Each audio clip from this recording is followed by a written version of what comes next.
Good morning मेरे प्यारे प्यारे बच्चों। चलिए आज हम लोग कवर करते हैं हीट।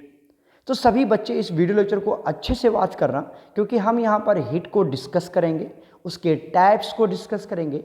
दैट इज पूरा डिटेल पढ़ने वाले हैं यहाँ पर हीट। ओके, सबसे पहली बात तो आप ये समझो, हमने आपको ऑलरेडी ऑफलाइन लेक्चर में समझा रखा है कि किसी भी सिस्टम की एनर्जी को हम या तो इंक्रीज कर सकते हैं या डिक्रीज कर सकते हैं। इसके लिए हमारे पास दो मेथड है। With the help of two methods, two ways, we can increase और decrease the energy of any system, है ना।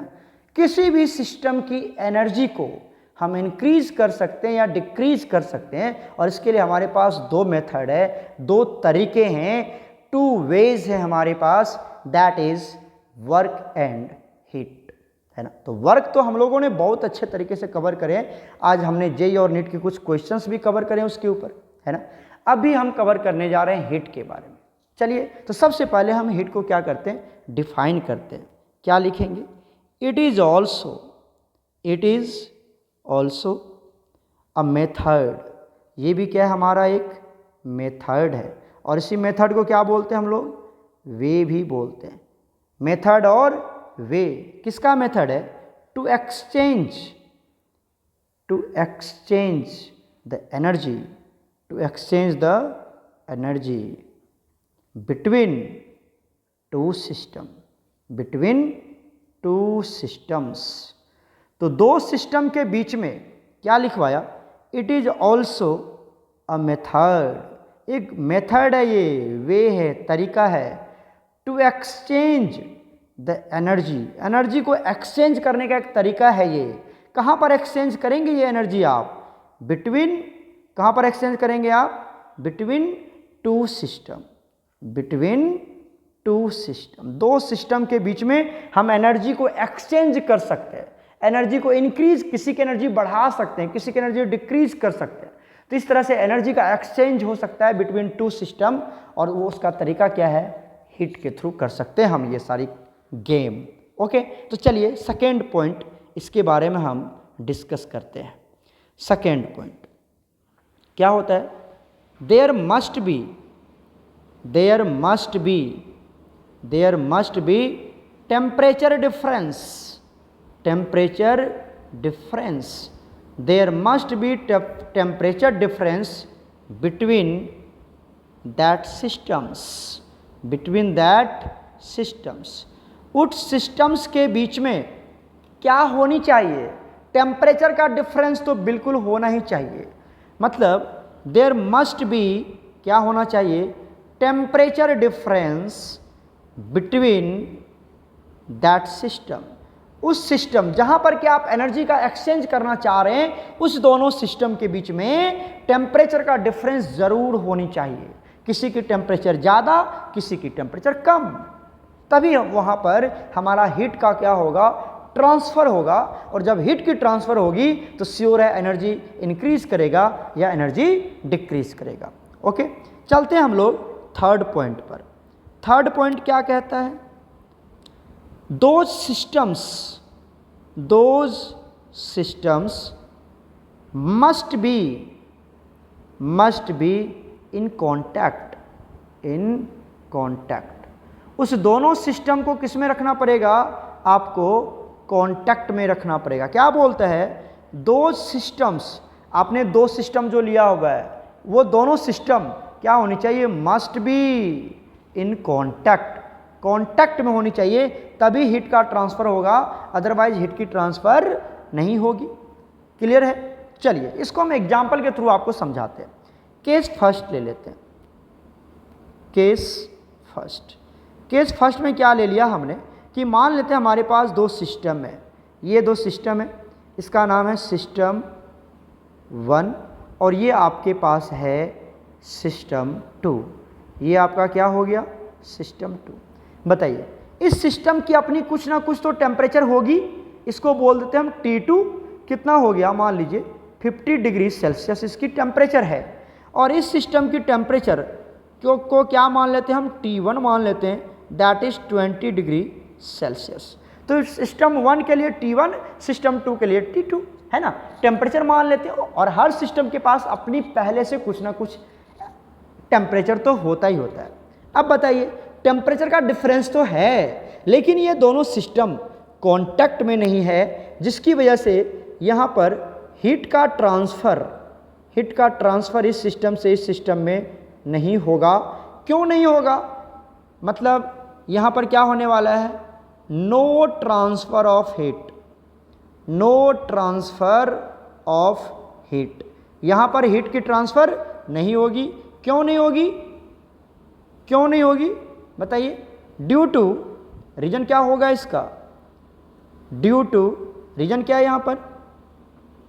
System are not in contact, system are not in contact, system contact में नहीं है, इसीलिए हीट की transfer नहीं हो पाएगी, जबकि टेम्परेचर अलग अलग भी है तब भी नहीं होगा। चलते हैं केस सेकेंड पर। केस सेकेंड क्या ले लिया हमने? ये दोनों सिस्टम ले लिया। चलो यहाँ पर देखो, हमने दो सिस्टम ले लिए और ये दोनों सिस्टम क्या है, एक दूसरे के कांटेक्ट में है। ये दोनों सिस्टम क्या है, एक दूसरे के कांटेक्ट में है। ये आपका हो गया सिस्टम 1 और ये है आपका सिस्टम 2। तो इस सिस्टम की अपनी कुछ ना कुछ तो टेम्परेचर होगी। T2 कितना मान लेते हैं हम? 50 डिग्री सेल्सियस। और इस सिस्टम की भी टेम्परेचर कुछ ना कुछ होगी, जिसको हम T1 मान लेते हैं, और ये भी कितना मान लेते हैं हम? 50 डिग्री सेल्सियस। दोनों सिस्टम की टेम्परेचर सेम है ना, बट कांटेक्ट में तो है। फिर भी यहाँ पर हीट का ट्रांसफ़र, सुन रहे हो, हीट का ट्रांसफ़र एक सिस्टम से दूसरे सिस्टम में नहीं होगा। No heat transfer. ऐसा क्यों हुआ कि हीट की ट्रांसफ़र नहीं हो रहा है? क्या रीज़न है कि हीट का ट्रांसफ़र नहीं हुआ? क्यों? There is no temperature difference, there is no temperature difference. यहाँ पर टेम्परेचर का डिफरेंस नहीं है, तो इसीलिए यहाँ पर क्या हुआ, हीट की ट्रांसफ़र नहीं हुआ। रीजन पता चल गया आपको? There is no temperature difference. ठीक है, टेम्परेचर का डिफरेंस देखो, यहाँ पर भी टेम्परेचर कितनी है? 50 डिग्री सेल्सियस। यहाँ पर भी कितनी है? 50 डिग्री सेल्सियस। तो कभी भी ट्रांसफ़र नहीं होगी, टेम्परेचर का डिफरेंस होना जरूरी है। चलते हैं हम केस थर्ड में। केस थर्ड की बात करते हैं, ध्यान से देखिए। केस थर्ड, अब ये क्या करते हैं हम? दो सिस्टम को कांटेक्ट में रख लेते हैं। दो सिस्टम को कांटेक्ट में रख दिया, इसका नाम क्या है? सिस्टम 1 और ये क्या है आपके पास? सिस्टम 2। ओके, और ये दोनों सिस्टम क्या है? कांटेक्ट में। इस सिस्टम की टेम्परेचर T2 क्या मान लेते हैं? 50 डिग्री सेल्सियस। इस सिस्टम की टेम्परेचर T1 कितना मान लेते हैं? 20 डिग्री सेल्सियस। और ये कांटेक्ट में भी है, तो यहाँ पर हीट की ट्रांसफ़र होगी। यहाँ पर हीट का ट्रांसफ़र होगा प्यारे बच्चों, होगा ना? ये हीट का ट्रांसफ़र को सिंबल है, ये हीट का ट्रांसफ़र है, ट्रांसफ़र ऑफ हीट को डिनोट कर रहा है ना। ट्रांसफ़र ऑफ हीट क्या होगा यहाँ पर? पॉसिबल है, क्योंकि टेम्परेचर क्या है यहाँ पर? डिफरेंस है, और दूसरी बात ये कांटेक्ट में भी है, इस तरह से यहाँ पर हीट का ट्रांसफ़र हो जाएगा। क्लियर हो गया? अब कभी कभी बच्चे को ये भी पता नहीं चलता है कि टेम्परेचर और हीट में क्या डिफरेंस है। टेम्परेचर और हीट में क्या डिफरेंस? कभी कभी बच्चे को लगता है टेम्परेचर और हीट दोनों एक ही बात है। ना बच्चे ना, टेम्परेचर एंड हीट ये दोनों क्या है? अलग अलग चीज़ है। Both are different things. अगर मैं टेम्परेचर की बात करूं, किसकी बात करूं मैं? टेम्परेचर की बात करूं, तो टेम्परेचर का यूनिट क्या होता है? Degree Celsius. क्या होता है बच्चे बताओ? डिग्री सेल्सियस होता है ना। या फिर क्या हो सकता है? केल्विन, या फिर क्या हो सकता है? फ़ारेनहाइट। ये सब है। हीट का क्या होता है? हीट किस में मेजर करते हैं हम लोग? टेम्परेचर को डिग्री सेल्सियस में मेजर करते हैं, केल्विन में मेजर करते हैं, फ़ारेनहाइट में मेजर करते हैं। हीट को किस में मेजर करते हैं? जूल, जो क्या इसका एसआई यूनिट भी है। उसके बाद किलो जूल, एम आई राइट? कैलोरी। तो ये सब क्या है? इसके क्या है? यूनिट है, इसमें हम लोग इसको मेजर करते हैं। तो आप देखिए यहाँ से टेम्परेचर एंड जो हीट है ये दोनों अलग अलग चीज़ है। हाँ, एक बात है कि जो हमारा टेम्परेचर है जो हमारा टेम्परेचर है वो डायरेक्टली प्रोपोर्शनल टू हीट है, डायरेक्टली प्रोपोर्शनल टू हीट। क्या कहने का मतलब कि अगर आप हीट को बढ़ाएंगे तो टेम्परेचर भी बढ़ेगा। इसका मतलब दैट इज़, यहाँ से क्या मतलब पता चलता है आपको कि अगर आप हीट को बढ़ाएंगे, हीट इंक्रीज होता है तो क्या होगा बताओ, टेम्परेचर भी क्या कर जाएगा, उसका इंक्रीज कर जाएगा। And vice versa, vice versa मतलब कि अगर आप हीट को कम करेंगे तो उसकी टेम्परेचर भी क्या हो जाएगी, कम हो जाएगी। इस तरह से आप समझ सकते हैं। ओके, तो इस तरह से अगर आप हीट बढ़ाएंगे तो टेम्परेचर बढ़ेगा। क्लियर हो गया ना, यहाँ तक कोई दिक्कत नहीं। तो ये छोटे छोटे पॉइंट्स थे, हम आपको यहाँ पर क्लियर कर दिया। चलिए अब हम नेक्स्ट पॉइंट्स पे आते हैं। तो बच्चे वाली कहानी चल रही थी, यहाँ पर नेक्स्ट पॉइंट की बात करते हैं हम लोग। अब बात कर लेते हैं हम SI unit of heat. SI unit of heat क्या होता है? SI यूनिट अभी बताया था मैंने आपको, क्या बताया था, जूल होता है ना। अदर यूनिट क्या है इसका? अदर यूनिट्स आपका कैलोरी भी है। क्या है? कैलोरी। ओके, उसके बाद क्या है? Kilo joule. एक बात और समझ जाइए यहाँ से, क्या समझ सकते हैं कि 1 calorie is equal to 4.18 joule होता है। ओके, क्लियर हो गया यहाँ तक। चलें आगे। उसके बाद देखिए नेक्स्ट पॉइंट की बात करते हैं। नेक्स्ट पॉइंट जो हमारा हीट है, हीट क्या है आपका? हीट क्या है? Heat is a path function, state function नहीं है ये। कौन सा है? पाथ फंक्शन है। बताया था ना आपको मैंने, heat and work path function और हीट कैपेसिटी भी पाथ फंक्शन में, मतलब वर्क, हीट, हीट कैपेसिटी, ये तीनों पाथ फंक्शन है। आफ्टर दैट कुछ भी आ जाए वो सब क्या होगा हमारा, बताइए क्या होगा? स्टेट फंक्शन होगा। तो ये भी बात आपने नोट डाउन कर लिया। दूसरी बात हम यहाँ पे देखते हैं कि हीट हमारा कौन सा प्रॉपर्टी में आता है, एक्सटेंसिव प्रॉपर्टी में आता है या इंटेंसिव प्रॉपर्टी में आता है? तो हीट आता है आपका, heat is an extensive property. कौन सा प्रॉपर्टी है ये? एक्सटेंसिव प्रॉपर्टी है। क्यों? आप समझ जाइए, जितनी ज़्यादा बड़े ऑब्जेक्ट्स होंगे, जितनी मास ज़्यादा होगी, उसको हीट देने उतना ज़्यादा टाइम लगेगा, उतना वो हीट अपने अंदर कंज्यूम करेगा, उतना अपने अंदर वो हीट को कंटेन करेगा। तो जितनी ज़्यादा ऑब्जेक्ट का मास होगा उतना ज़्यादा वो हीट कंटेन करेगा। मास छोटा है तो हीट भी कम होगी। एक बड़ा सा लोहा का टुकड़ा है, उसमें ज़्यादा हीट होगा। एक छोटा सा लोहा का टुकड़ा है, अगर आप उसको गर्म करते हैं तो छोटा सा लोहा का टुकड़ा, उसमें कम हीट होगा। तो ये उसके मास पे डिपेंड करता है। तो जो मास, शेप, साइज पे डिपेंड करे उसको कौन सा प्रॉपर्टी बोलते हैं? एक्सटेंसिव प्रॉपर्टी बोलते हैं। तो हीट क्या है हमारा? Extensive property. तो these all are some points you must have to remember it. Okay, ये बात समझ में आ गई। अब चलते हैं हम लोग नेक्स्ट पॉइंट की तरफ। नेक्स्ट पॉइंट क्या बोलता है? If heat is given to a system, अगर आप किसी सिस्टम को हीट देते हैं, अरे समझो, अगर किसी सिस्टम को आप क्या कर रहे हैं? हीट दे रहे हैं, then it is positive. Heat क्या होगा उस समय? क्या लिखेंगे आप? पॉजिटिव। दैट इज, क्या लिखोगे उसको? प्लस क्यू लिखेंगे। क्या लिखेंगे उसको हम? Plus Q. आप ये छोटा भी लिख सकते हो या आप बड़े भी लिख सकते हो, प्लस क्यू। प्लस क्यू मतलब हीट को ऐड कर रहे हैं हम, उस सिस्टम को हीट दे रहे हैं, उसकी एनर्जी बढ़ेगी ना, तो plus.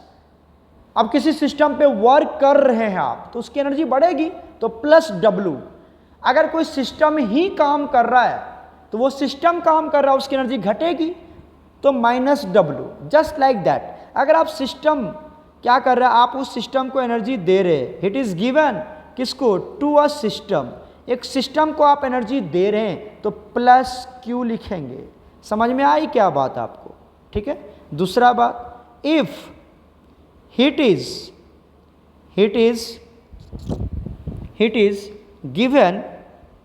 Given by the system, मतलब सिस्टम क्या कर रहा है? हीट रिलीज कर रहा है। क्या कर रहा है? रिलीज कर रहा है। देन इट इज क्या हो जाएगा? निगेटिव। इट इज निगेटिव हो जाएगा। दैट इज क्या लिख सकते हैं आप यहाँ से? माइनस क्यू लिख सकते हैं, या फिर क्या लिख पाएंगे आप इसको, बड़े में लिख लो कोई दिक्कत, लेकिन छोटा वाला बहुत ज़्यादा यूज आता है, माइनस क्यू लिखेंगे।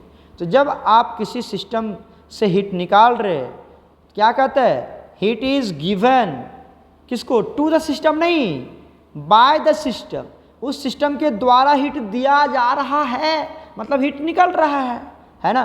तो उसमें क्या हो जाएगा वो बताओ, तो यहाँ पर क्या हो जाएगा, हीट किस में लिखेंगे आप, निगेटिव में लिखेंगे, इस तरह से ये निगेटिव में लिखेंगे। समझ में आ रहा है कि नहीं आ रहा है बताओ, एकदम क्लियर है, ये दोनों पॉइंट मैंने आपको समझा दिया। तो these all are some points about heat, ठीक है। अब ये जो हीट है ना प्यारे बच्चों, ये जो हीट है इसकी टाइप्स होते हैं, इसके भी क्या होते हैं हमारे पास, टाइप्स है। तो इस हीट की टाइप्स के बारे में हम बात करते हैं। तो पहला टाइप्स एंड दूसरा टाइप्स। पहला टाइप्स आता है प्यारे बच्चों हमारे पास हीट कैपेसिटी, ठीक है। ये तो हीट था, तो चलो अभी हम लोग टाइप्स नहीं पढ़ लेते हैं, सीधा हम एक पॉइंट ही बना लेते हैं। हीट कैपेसिटी को फिर टाइप्स में बना लेंगे, है ना, हीट कैपेसिटी को हम लोग टाइप्स बना लेंगे। 9 हम बात किसकी कर रहे हैं, हीट कैपेसिटी की बात कर रहे हैं, हीट कैपेसिटी, ठीक है। हीट कैपेसिटी क्या है, टाइप्स बाद में बात करेंगे, ठीक है। चलो देखो हीट कैपेसिटी क्या होता है, क्या लिखते हैं, पहले इसको हम लोग डिफाइन करते हैं, ध्यान से देखिए। हीट कैपेसिटी लिखते हैं, it is the amount of heat, it is the amount of heat which is required, which is required, और इसी को क्या बोलते हैं, needed, इसी को क्या बोलते हैं, which is needed, ठीक है, to raise the temperature, to raise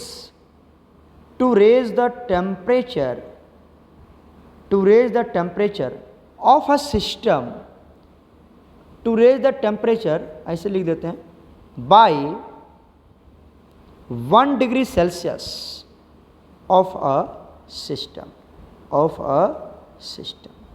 क्या बोलता है, ध्यान से सुनिए, क्या बोलता है, it is the amount of heat, ये क्या है, अमाउंट ऑफ हीट है, कितना हीट लगेगा, विच इज़ नीडेड और रिक्वायर्ड, जो हमें ज़रूरी है, किस लिए, टू रेज द टेम्परेचर, किसी भी सिस्टम की टेम्परेचर को हमें इंक्रीज करना है, कितना इंक्रीज करना है, by 1 degree Celsius, 1 degree Celsius उस टेम्परेचर की, उस सिस्टम की टेम्परेचर को बढ़ा देना है, और उसके लिए हमें जितना हीट लगेगा उसको हम क्या बोलते हैं, स्पेसिफिक, सॉरी हीट कैपेसिटी बोलते हैं, क्या बोलते हैं उसको, हीट कैपेसिटी। चलो हम आपको एक डायग्राम बना के दिखाते हैं यहाँ पर, कि मान लो हमारे पास एक सिस्टम है, ये क्या है, एक सिस्टम, ये हमारे पास एक सिस्टम है। जनरली हम लोग गैसियस सिस्टम की बात करते हैं, किसकी बात करते हैं, गैसियस सिस्टम की, हमने ऑलरेडी पढ़ा रखा है आपको।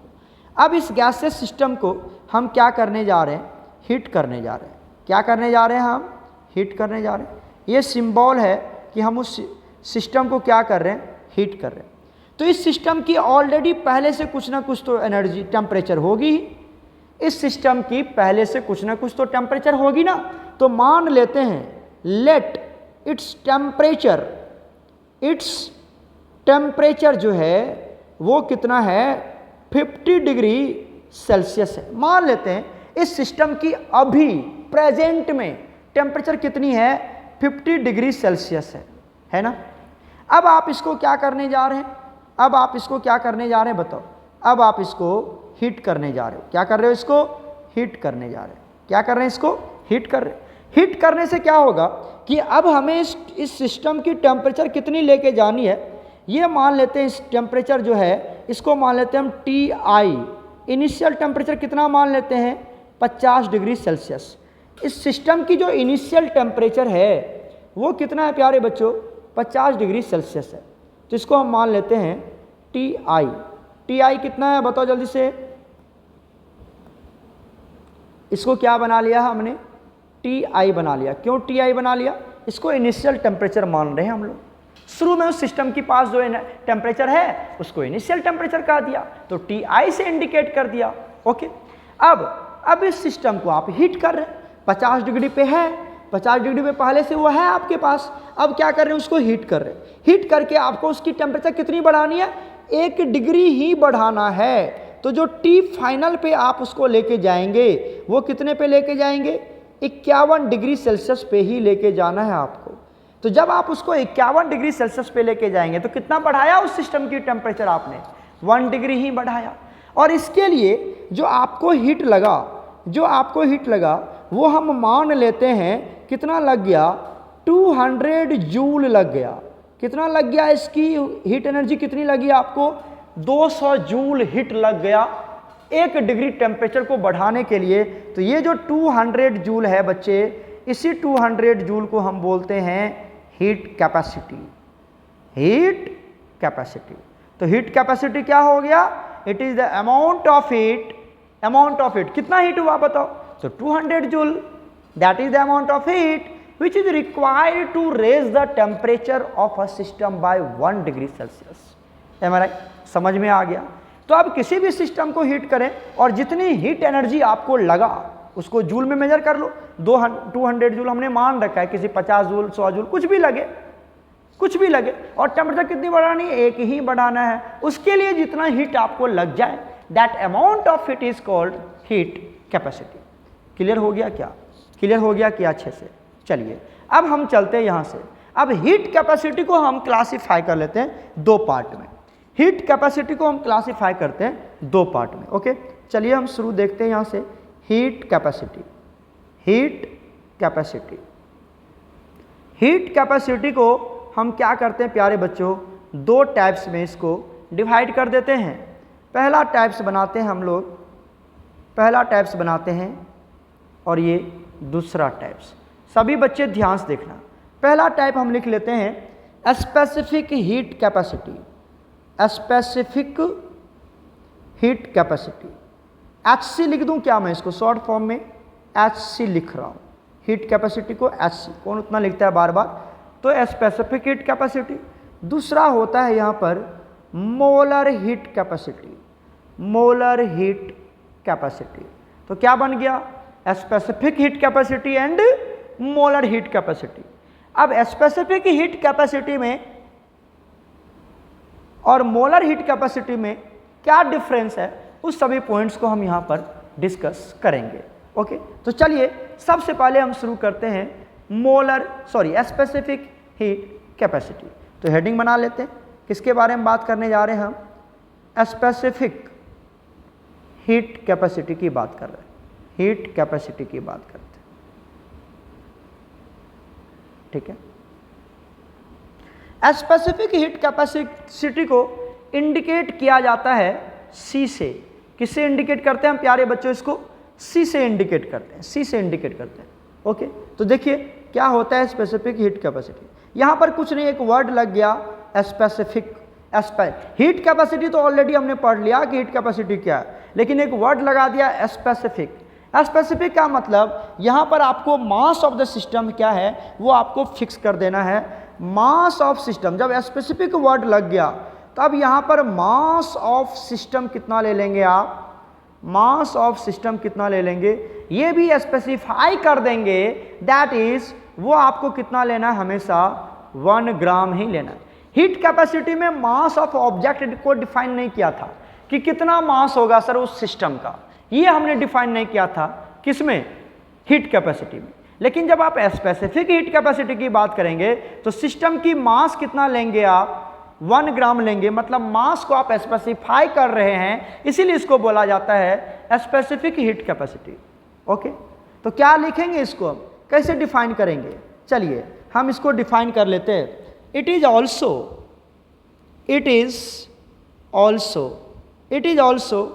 The amount of heat. It is also the amount of heat. ये भी क्या आपका अमाउंट ऑफ हीट है, विच इज रिक्वायर्ड, और क्या बोलेंगे हम? Needed. Okay, to raise the temperature. कितने से रेज करना है आपको? सब कुछ सेम रहेगा बाय कितने से? 1 डिग्री सेल्सियस ऑफ कितने का मास होनी चाहिए बताइए? ऑफ, बताओ जल्दी से, 1 gram of system, 1 gram of system. System कितना लेना पड़ेगा आपको? 1 ग्राम, बस इतना ही अंतर है और कुछ भी अंतर नहीं है। It is also the amount of heat, ये भी क्या आपका अमाउंट ऑफ हीट ही है, विच इज नीडेड और रिक्वायर्ड, जो आपको जरूरी है किसके लिए? To raise the temperature, temperature को बढ़ाना है। कितना बढ़ाना है आपको? 1 डिग्री सेल्सियस बढ़ाना है। लेकिन आप सिस्टम की मास क्या कर दिया? सोचिए, सिस्टम की मास कितना लेना है आपको? 1 ग्राम ऑफ सिस्टम लेना है। सिस्टम कितना लेना है? 1 ग्राम ऑफ सिस्टम लेना है। ये बात समझिए आप, सिस्टम की मास कितनी लेंगे?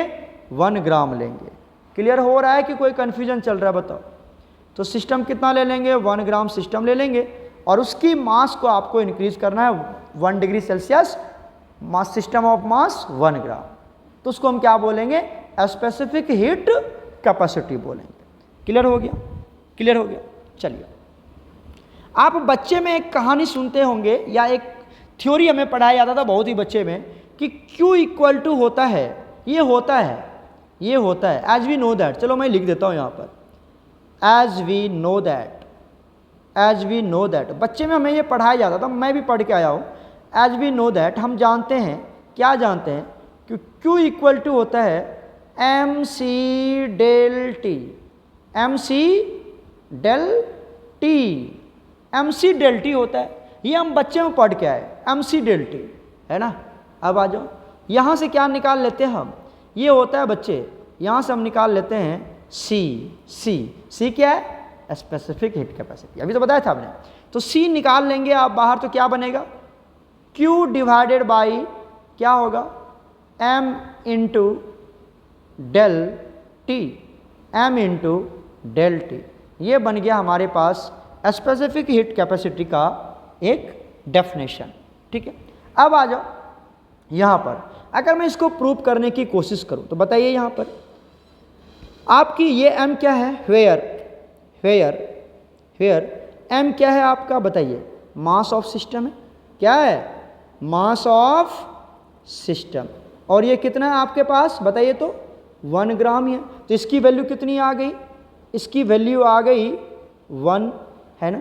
अच्छा, यहाँ पर एक बात और देखिए, एक सेकेंड, ये जो आप देख रहे हैं डेल्टा टी क्या है? डेल्टा टी क्या है? डेल्टा टी है change in temperature, change in temperature. मैं ब्लैक से लिख रहा हूँ तो ब्लैक से ही लिख देता हूँ। डेल्टा टी क्या है यहाँ पर बच्चे? चेंज इन टेम्परेचर है, चेंज इन टेम्परेचर। अच्छा, कितने का चेंज हुआ था? सोचो 50 डिग्री था, 51 कर रहे हैं आप, 100 होगा 101 करोगे आप, 500 होगा तो 501 करेंगे आप। कितना बढ़ाएंगे? एक ही तो बढ़ाना है, तो डिफरेंस कितने का आएगा? एक ही आएगा ना। तो डेल्टा टी की वैल्यू हमेशा कितनी आएगी? हमेशा 1 डिग्री सेल्सियस ही आएगा, ऑलवेज। समझो, इधर देखो, ये दोनों वैल्यू फिक्स है, ये हमेशा इतना ही लेना आपको। मास कितना लेंगे? 1 ग्राम। और चेंज इन टेम्परेचर कितना लेना आपको? 1 डिग्री सेल्सियस ही तो लेना है। अब बताइए इसकी वैल्यू कितनी लेनी है आपको? इसकी वैल्यू लेना है कितना? 1, एम आई राइट? समझ में आता है। और इसकी वैल्यू कितनी लेनी है आपको? इसकी वैल्यू कितनी लेनी है? ये भी लेना है 1। तो क्या बन गया? दोनों की वैल्यू 1 आ गया। तो C इक्वल टू क्या हो गया? Q। C इक्वल टू क्यों नहीं आ गया क्या? यहाँ से C इक्वल टू क्या आ जाएगा बच्चे? C इक्वल टू Q आ जाएगा ना। C इक्वल टू Q, क्यों?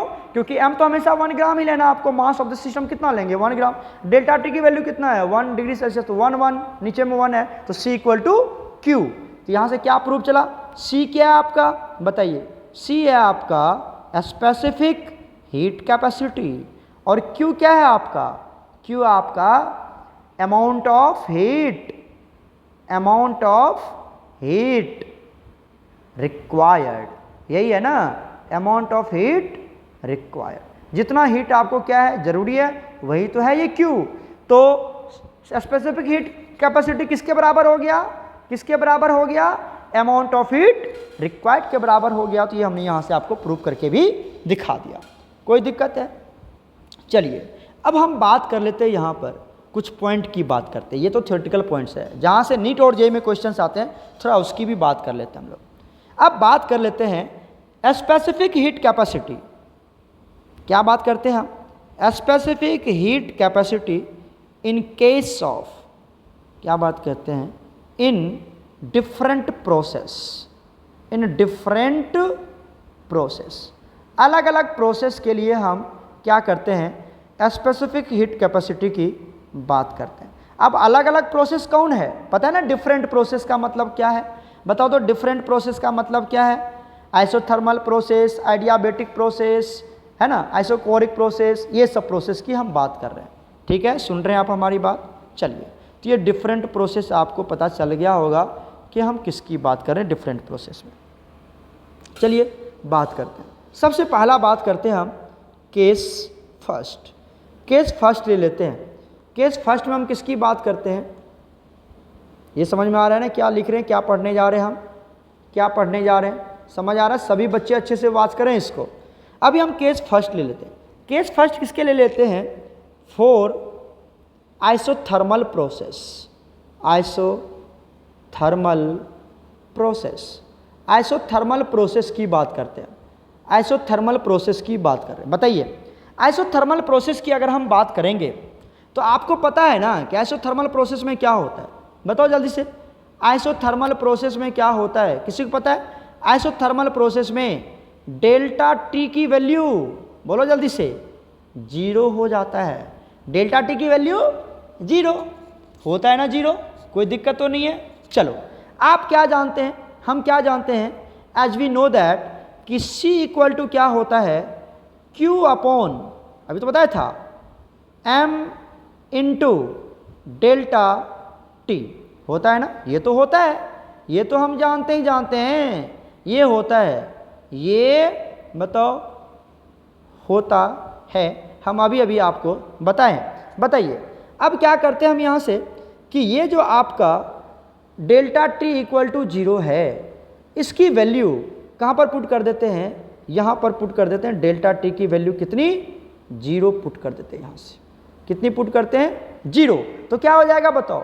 नीचे में 0 बन जाएगा, तो C इज इक्वल टू क्या हो जाएगा? Q अपॉन, और ये M इंटू 0, M इंटू 0 करेंगे तो क्या हो जाएगा बच्चे? Q upon 0। और जब Q अपॉन 0 आ जाएगा तो इसको हम लोग क्या बोलते हैं? बताइए, क्या बोलते हैं इसको? इन्फिनिटी बोलते हैं। क्या बोलते हैं? इन्फिनिटी। तो आइसोथर्मल के लिए ये C क्या है? ये C क्या है बताओ?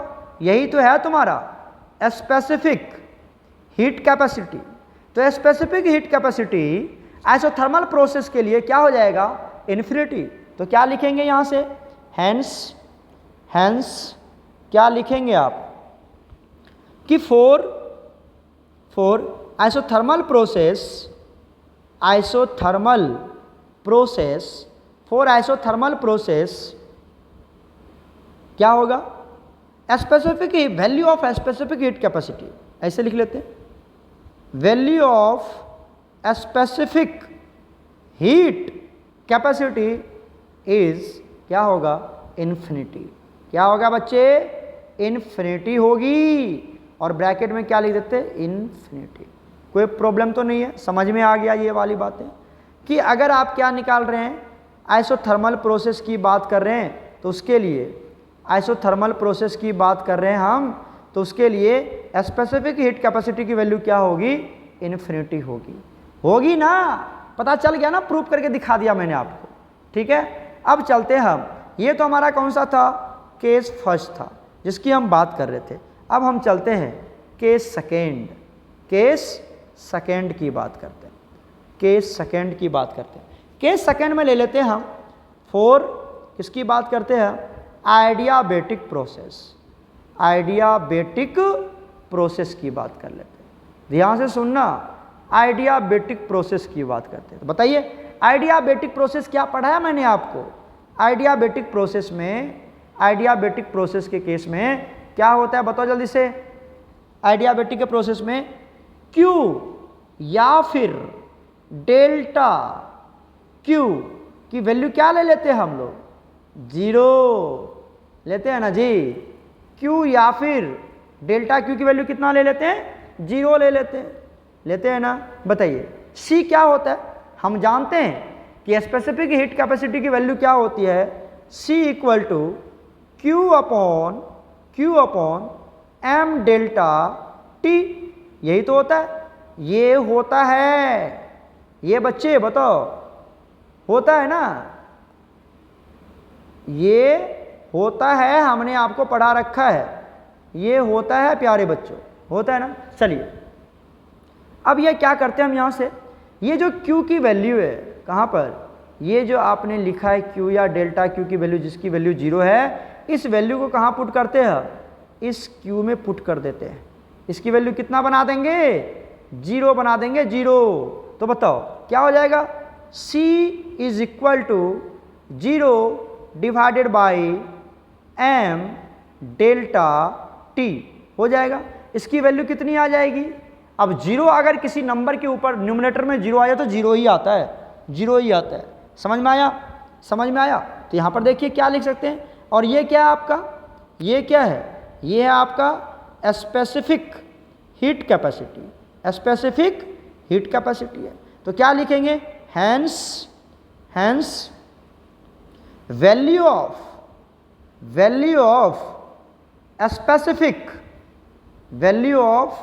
स्पेसिफिक हीट कैपेसिटी फॉर किसके लिए, आइडियाबैटिक प्रोसेस क्या हो जाएगा, इज इक्वल टू 0। क्या होगा यहाँ पर, इसकी वैल्यू 0 होगा। समझ में आ रहा है कि नहीं आ रहा है। तो क्या लिखा, value of specific heat capacity, ये क्या आपका स्पेसिफिक हीट कैपेसिटी है, ठीक है।